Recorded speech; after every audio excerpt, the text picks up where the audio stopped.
Nak simpan emas ke nak simpan duit? Sebenarnya kedua-duanya kita kena simpan.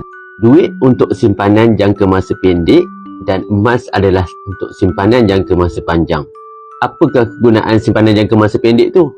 Itulah yang kita nak guna untuk bayar road tax, insurans, kereta kita tahun depan, ataupun nak adakan belanja perbelanjaan sekolah untuk anak kita masuk sekolah tahun depan, perbelanjaan untuk repair kereta, maintenance kereta.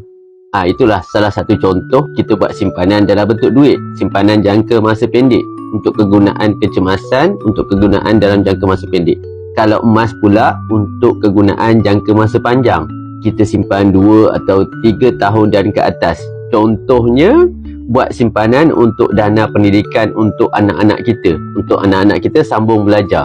Katakan kita target anak kita sambung belajar selepas SPM, selepas umur 18 tahun, dah ada satu dana emas yang kita boleh gunakan untuk diorang sambung belajar. So itulah fungsinya kita buat simpanan emas untuk simpanan jangka masa panjang. Kedua-duanya kita kena buat, simpanan jangka masa pendek dalam bentuk tunai dan simpanan jangka masa panjang dalam bentuk emas.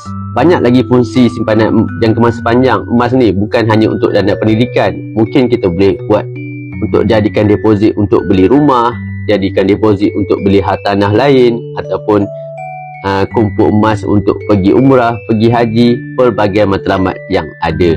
So, buatlah kedua-duanya sebab fungsi kedua-duanya berbeza. Tetapi apa yang lebihnya bila kita buat simpanan emas, nilai kuasa belinya lebih terjamin berbanding dengan tunai. Dalam jangka masa yang lama, kalau kita nak buat simpanan, lebih baik kita tukarkan kepada bentuk emas berbanding kita biarkan dalam bentuk tunai. So nak saya bantu tuan-puan untuk mulakan simpanan emas, klik link di bio dan daftar secara percuma sahaja. Selepas daftar, saya akan guide tuan-puan untuk memulakan simpanan emas dengan cara yang betul. Semoga bermanfaat.